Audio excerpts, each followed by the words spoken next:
Boa noite, irmãos. Graça e paz. Que o Senhor Jesus esteja com todos vocês. Tiago comentou aqui da alegria, mas é uma alegria muito grande ainda para a gente, maior ainda para nós, como família, estarmos aqui mais uma vez, podendo ver rostos bem familiares, muitos amigos, e é difícil. Esses últimos 2 anos nas outras igrejas, aqui vocês sabem que eu sou chorão, né? Já chorei aqui um monte de vezes. Mas nas outras igrejas nenhuma vez aconteceu. E aqui parece que tem alguma coisa aqui nesse púlpito. Mas é uma alegria muito grande para a gente estar aqui. Desde sempre eu estou falando obrigado, obrigado, obrigado. Eu empresto as frases de Gerson Borges, então, se as palavras não mostrarem quanto é grande a nossa gratidão, mesmo assim ela é enorme, ela é gigantesca, e acho que não tem palavras para descrever a alegria que é poder estar aqui e poder ter os irmãos participando também desses 4 anos com a nossa família. Eu comentei algumas coisas que aconteceram no Campo Grande, no Campos Elíseos agora, mas assim, só trazendo um breve retrospecto, algo muito marcante, foi logo que nós chegamos no Campo Grande, o ano de 2020 praticamente não teve encontro presencial. Então nós tivemos ali janeiro, fevereiro, aí março já começou. Aí depois voltamos a nos encontrar uma vez ou outra no fim do ano, achando que as coisas iam melhorar, mas no fim das contas não melhoraram. Mas uma oportunidade que nós tivemos nesse curto tempo é abrir a escolinha de futebol, que eu comentei com os irmãos, a F3, que é Futebol, Fé e Futuro, né? Uma ideia que eu tive já lá na Tailândia e já trouxe o script todo feito, para que quando a gente chegasse aqui e tivesse uma oportunidade, já desse essa abertura. E exatamente no primeiro culto que eu participei do Campo Grande, na primeira escola dominical, nós recebemos uma visita de uma moça que os filhos dela são membros ativos da congregação do Jardim Licínia, que fica ali no Paussurama, que chama Congregação Nova Esperança, mas ela e o marido, elas não estavam frequentando indo com tanta frequência a essa comunidade por causa da distância. Então ela estava procurando alguma igreja ali no bairro e tal, e descobriu que a presbiteriana chegou até ali. E aí quando ela foi começar a participar, justo o primeiro domingo que ela estava lá, foi o primeiro domingo que eu estava, e nos poucos 5 minutos que eu falei, eu compartilhei a ideia da escolinha de futebol. E aí, no fim da escola dominical, ela levantou do lugar dela e falou: olha, eu e meu marido queremos ajudar de alguma forma você, eu sou zeladora na escola do bairro, nós somos de Caraguatatuba e lá meu marido trabalhava com futebol, então a gente quer participar ativamente desse projeto. Depois desse tempo, eles não ficaram tão firmes na igreja, eles continuaram frequentando com os filhos, veio a pandemia, mas hoje, com a graça de Deus, acho que os irmãos viram algumas fotos quando eu comecei. Hoje o projeto conta com mais ou menos 60, 70 crianças. Se a gente fosse contar os que já passaram por lá, dá quase 100, mas como é gratuito, tem aquela coisa, né? A pessoa vai, aí acontece alguma coisa, ela falta, ela não firma compromisso. Mas hoje o projeto conta com quase 60 crianças, graças a Deus. Recentemente, há 3 meses atrás, eles conseguiram comprar uma Kombi, que aí eles conseguem levar os meninos para os jogos, para os campeonatos. Então o projeto está girando e a palavra de Deus, graças a Deus, está sendo pregada ali. Então no ano seguinte nós recebemos o convite para trabalhar no Campos Elíseos. Ali o desafio estava mais relacionado ao trabalho com os jovens, então a gente começou também a fazer algumas coisas e veio aquela segunda onda, né? Mas com a graça de Deus, a gente foi muito bem recebido pelo pessoal. Se alguém tem algum problema com a gente, pelo menos as bochechas do Levi conquista a pessoa, então a gente acaba sendo bem tratado. Então, por conta disso, nós estamos ganhando espaço, digamos assim, né, familiaridade, amizades, e graças a Deus recebemos o convite para fazer a licenciatura, pelo menos nesse primeiro ano por lá. Então tem sido mais ou menos assim a nossa história. Ano que vem a gente continua no Campos Elíseos, e eu continuo contando, por favor, com as orações dos irmãos, com a amizade e com as portas sempre abertas que vocês terão lá em casa, ok? Hoje eu queria compartilhar com vocês o texto de Colossenses, capítulo 3. Nós leremos dos versículos 12 a 14.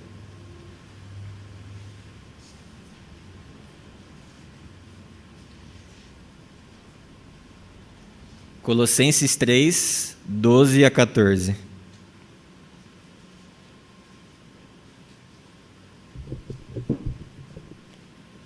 Revesti-vos, pois, como eleitos de Deus, santos e amados, de ternos afetos de misericórdia, de bondade, de humildade, de mansidão, de longanimidade. Suportai-vos uns aos outros, perdoai-vos mutuamente, caso alguém tenha motivo de queixa contra outrem. Assim como o Senhor vos perdoou, assim também perdoai vós. Acima de tudo isto, porém, esteja o amor, que é o vínculo da perfeição. Bom, irmãos, Paulo escreve essa carta, e se você observa os primeiros capítulos, ou o primeiro capítulo especificamente, parece que estava tudo muito bem. Então, a igreja se amava, o testemunho de amor da igreja impactava a vida das pessoas, mas aí ele chega no capítulo 2 e coloca aquele mas, que é sempre muito importante ter, né? Então, se tivesse tudo perfeito, era só esperar ir para o céu e pronto, estava tudo acabado. Mas não, existe sempre um mas. A gente nunca, aqui em terra, estaremos perfeitos ou perfeitamente, sendo pessoas perfeitamente obedientes a Deus. Esse foi só Jesus, né? Mas assim, o povo estava caminhando bem, estava vivendo em amor, mas algumas coisas estavam preocupando Paulo, e ele escreve essa carta mediante os relatos que ele ouve falar da igreja. Então, no capítulo 2, especificamente dos versículos 8 a 23, ele comenta sobre um conjunto de doutrinas que tem se infiltrado na igreja e, sendo disseminado, estava realmente atrapalhando a fé dos irmãos e fazendo com que eles se tornassem cada vez mais confusos quanto aos ensinamentos de Paulo. Então, Paulo ali menciona doutrinas que estão relacionadas à devoção dos anjos, tabus em torno de comidas e festas, que isso era muito algo que estava relacionado ao judaísmo, e tantas outras coisas que estavam atrapalhando a igreja, que são doutrinas que ele menciona no versículo 23, com aparência de sabedoria, que parecem demonstrar um certo conhecimento, uma certa sabedoria, mas na realidade só servem para exaltar o homem. A finalidade de todas elas é exaltar o homem, o ego do homem. Então Paulo está muito preocupado porque, mediante essas doutrinas, eles estavam menosprezando e invalidando a obra de Cristo como suficiente. É por isso que a carta de Colossenses também é conhecida como a defesa da supremacia de Cristo. Nele foram criadas todas as coisas, por meio dele, para ele e por ele. É ele que sustenta todas as coisas. Então, nada dessas teorias, de fato, serviam para o aumento da santidade e para o combate dessas pessoas na luta contra a carne. E aí Paulo chega no capítulo 3. Dos versículos 1 a 11, ele menciona as obras da carne. E a partir do 12, ele está dizendo mais ou menos assim: olha, de fato, o que vocês precisam, o que pode ajudar vocês na luta contra a carne e no aumento da santidade, é cultivar essas virtudes. E aí ele começa o texto que eu li. Então, revesti-vos, ou seja, apesar da obra de Cristo ser suficiente, ela não para. Ela necessita de uma ajuda nossa no seguinte sentido, e eu vou deixar bem claro, né, relacionado à santificação.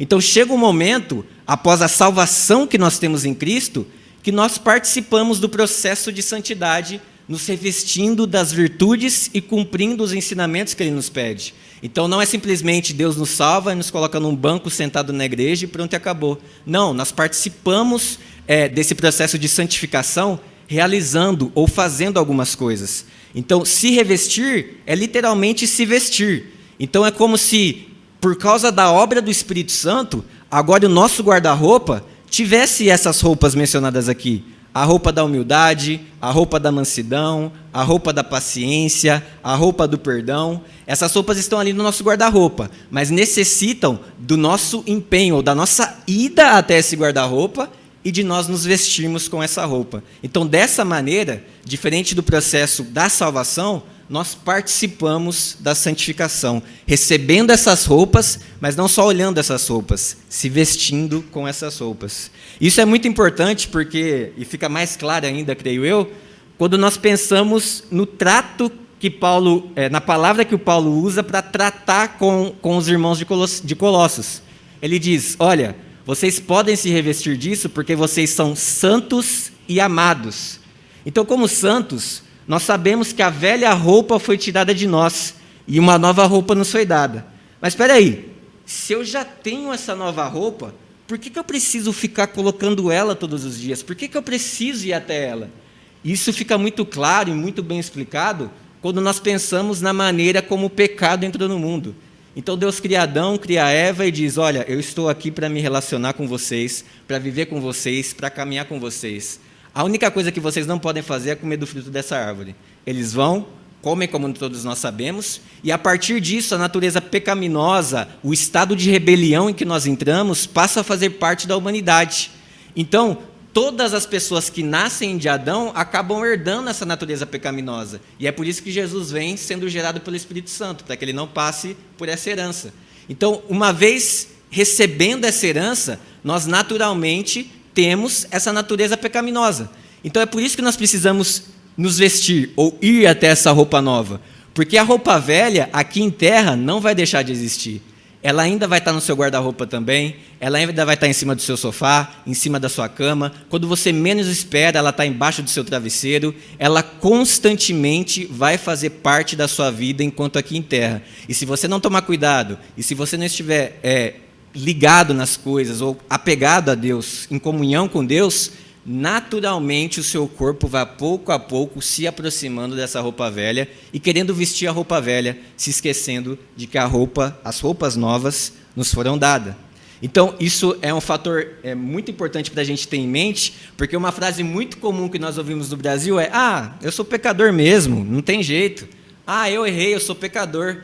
E aí a gente começa a chegar derrotado para as batalhas que nós temos no dia a dia, as provações, as tentações. Então, como cristãos, como santos e amados, nós não somos pecadores que tentam ser santos. Nós somos santos que, infelizmente, acabam pecando porque tem essa natureza pecaminosa fazendo parte da gente. Então, é mudar o mindset, como o pessoal fala, né? É chegar diferente para as batalhas do dia a dia, porque nós somos, sim, santos, pessoas dotadas e capacitadas para enfrentarmos as tentações, as provações, os mandamentos, as coisas contrárias aos mandamentos de Deus, e resistirmos a tudo isso, e perseverarmos em obedecer às coisas que Ele nos pede.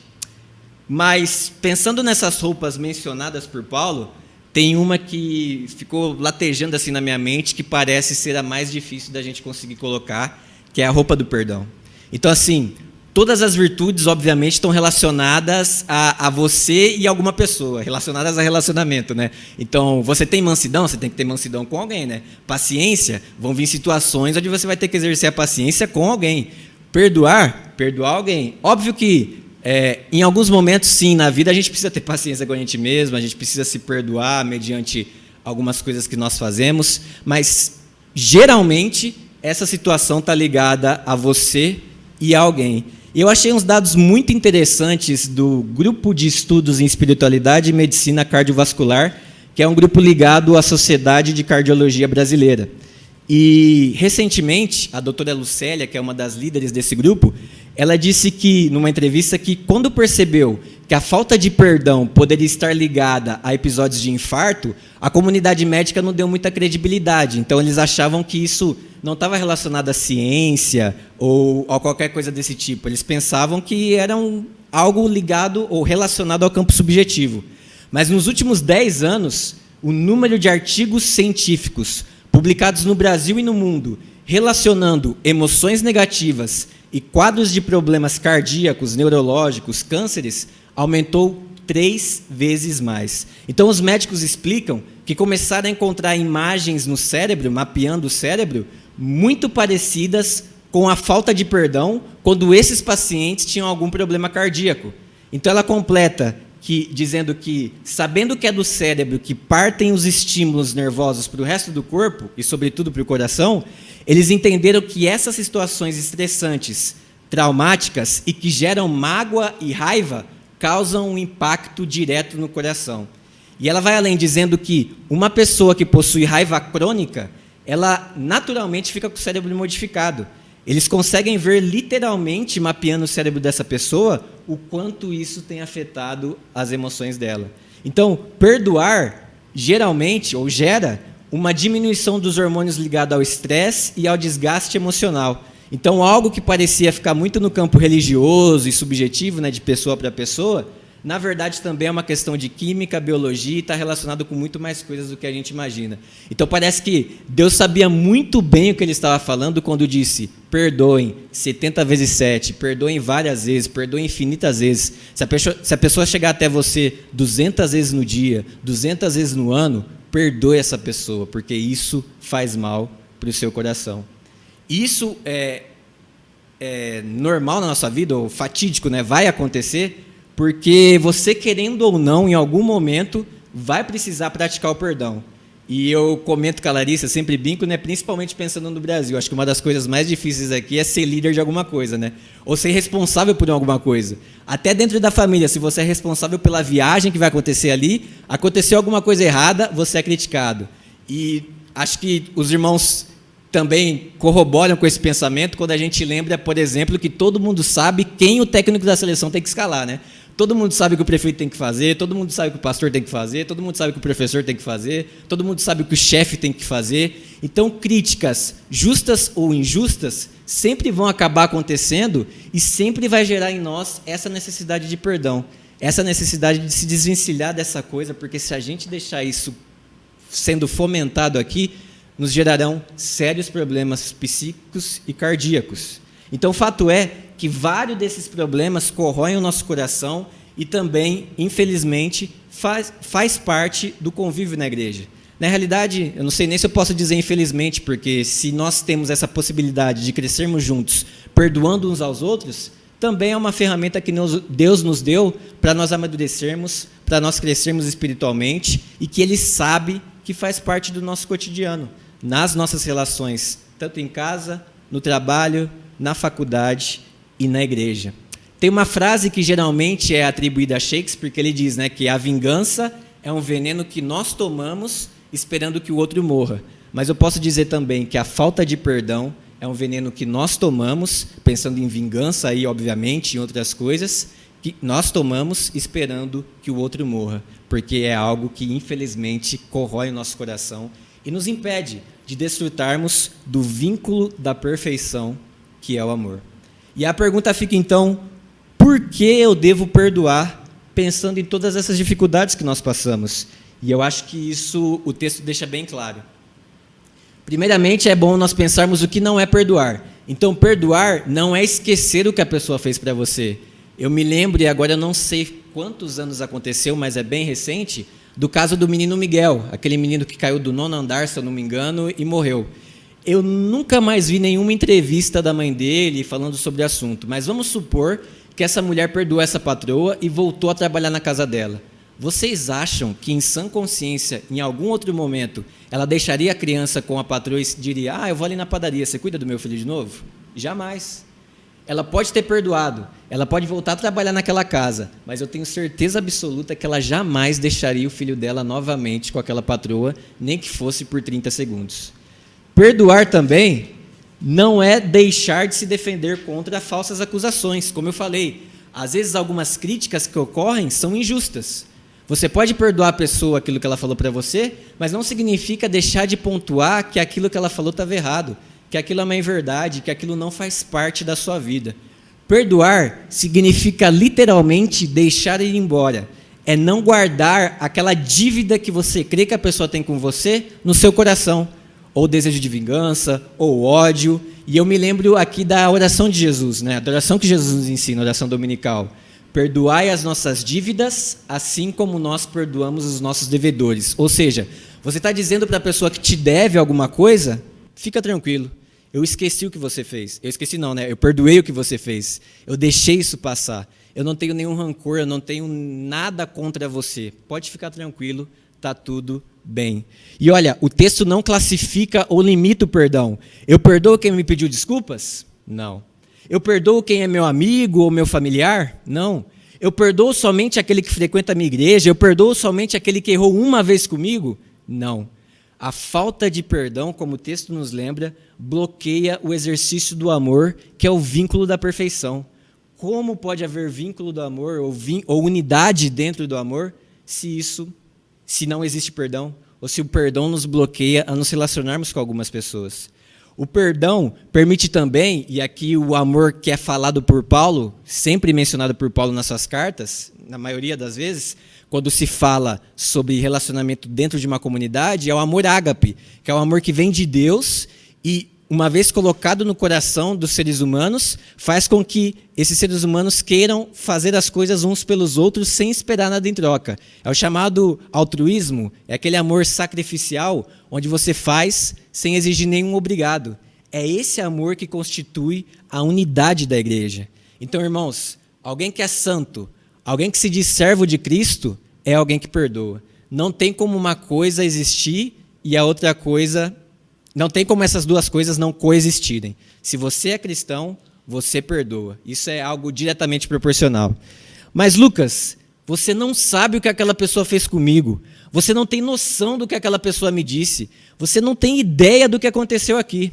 Bom, se nós pensarmos na morte de Cristo, literalmente, pensando ali naquele exato momento em que ele está na cruz, na mecânica do que acontece ali, a gente sabe que a Bíblia afirma que os nossos pecados foram esquecidos, que nossos pecados foram apagados e tudo mais. Mas naquele exato momento, os nossos pecados não foram esquecidos. Os nossos pecados foram transferidos para Jesus. Alguém pagou a nossa dívida. Alguém recebeu o que nós merecíamos. Então, é como se Deus estivesse dizendo, eu sei das abominações que vocês vão cometer. Eu sei dos pensamentos impuros que vocês terão. Eu sei da falta de amor, da falta de compaixão, das terríveis coisas que vocês farão. Mas ainda assim, eu vou perdoar as dívidas de vocês. Ainda assim, eu vou pagar a dívida de vocês. Ainda assim, eu quero caminhar com vocês. Não houve limites, não houve ser, não houve mais. Jesus morreu por todas as coisas que você já fez e também morreu pelas piores coisas que você ainda vai fazer. Eu te perdoo, Jesus está dizendo, quantas vezes for. Eu deixo isso de lado. Eu abro mão de exigir de você qualquer pagamento. Então eu não estou morrendo por você na cruz e dizendo, faz isso, hein? Se você não fizer isso, eu vou retroceder no que eu fiz. Não, foi feito. E quando você peca, e quando você erra, você pode pedir perdão para mim, porque eu morri no seu... Você pode pedir perdão para Deus, porque eu morri no seu lugar, para que você tenha acesso a esse Deus. Se esse Deus fez isso por nós, quem somos nós para não perdoar as pessoas pelas terríveis coisas que talvez alguém tenha feito para você? A gente não pode ser como o credor sem compaixão de Mateus 18, que foi perdoado por 100 mil denários, mas não perdoou aquele que devia 100. A gente não pode fazer isso. A gente não tem capacidade, não devemos nunca fazer isso, porque nós fomos perdoados na totalidade, 100%. E nos é requerido que nós também façamos isso pelos nossos irmãos. Então, meus amigos, se vocês tiverem dificuldade com isso, como obviamente todos nós temos, principalmente dependendo da coisa que foi feita, principalmente dependendo da maneira como as coisas aconteceram, se ainda é uma conversa que não foi esclarecida, se são coisas de anos, se são coisas que ainda pegam firme no seu coração, e você está pensando, não, uma hora eu vou conseguir esquecer, não, uma hora vai passar, mas vira e mexe, isso vem ao seu coração, é momento agora de nós fecharmos os nossos olhos e pedirmos a ajuda de Deus para conseguir perdoar as pessoas, seja um irmão aqui da igreja, seja um familiar, seja alguém no seu trabalho, seja alguém no lugar que você estuda, mas nós, como santos, como amados, como cristãos, precisamos perdoar. Convido os irmãos a abaixarem as cabeças e vamos orar. Poderoso Deus e Pai, te agradecemos, Senhor. Te agradecemos pelo perdão que temos em Jesus Cristo. E principalmente porque, por causa de tudo isso, o Teu Espírito Santo agora mora em nós e nos permite, Pai, que nos revistamos dessas virtudes. A humildade, a paciência, o perdão, a mansidão. Isso, por mais difícil que seja, Pai, não nos é impossível, porque foi o Senhor que permitiu que nós pudéssemos nos revestir dessas coisas. Por isso, mais uma vez, pedimos a Tua ajuda, as Tuas forças, a Tua sabedoria, Pai, para que saibamos como lidar com essas situações e que o Senhor, Pai, a cada dia nos ajude, permitindo que tenhamos forças para chegar até essas roupas, Pai, e nos vestir disso. Sabemos que elas não cairão do céu simplesmente, mas que virão situações onde será necessário praticar o perdão, praticar a paciência e tantas outras coisas que o Senhor nos pede. Por isso clamamos mais uma vez pela Tua ajuda, porque só o Senhor, Pai, tem esse poder para colocar isso em nós. Te agradeço por cada irmão presente aqui, que o Senhor nos auxilie também a entendermos que cumprindo essas coisas fazemos parte da expansão do Teu reino, Pai. Vivendo um amor, uma unidade aqui que não exige uniformidade, mas exige unidade. Sendo assim, precisamos amar uns aos outros acima das nossas diferenças. E esse amor, sim, Pai, será testemunho do Teu amor para esse mundo. Não é o conhecimento, não é a roupa mais bonita, não é a igreja mais bem decorada, mas é o amor, o vínculo da perfeição, que serve como testemunho para que pessoas aí fora reconheçam que esse povo é de Jesus e que, mais ainda, que Jesus é o Senhor e que há vida no Senhor, Pai. E que essas pessoas também necessitam te conhecer para viver essa realidade de amor e esperança em um mundo tão caótico, que é muito mais caótico do que esse período de pandemia. É um mundo que, infelizmente, caminha cada vez mais distante do Senhor e que às vezes não entende o quanto necessita estar perto de Ti para viver a verdadeira vida. Verdadeira vida que não é dinheiro, não são viagens, não é filhos, não é casamento, mas é a vida no Senhor, Pai. É o que te pedimos, em nome de Jesus. Amém.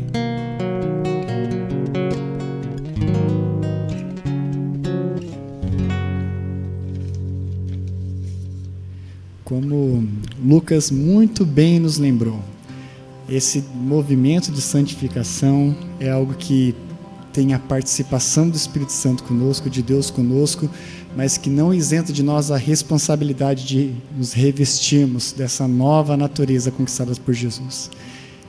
Nós precisamos da ação de Deus e trabalhamos com Deus. E é por isso que nós precisamos da bênção de Deus com a gente nessa caminhada. Por isso, como ministro do Evangelho, eu rogo que a graça, o poder, a companhia transformadora do Pai, do Filho e do Espírito Santo esteja com todos vocês, discípulos de Cristo, enquanto vocês caminham para se revestir dessas novas roupas conquistadas por Jesus Cristo por vocês. Amém.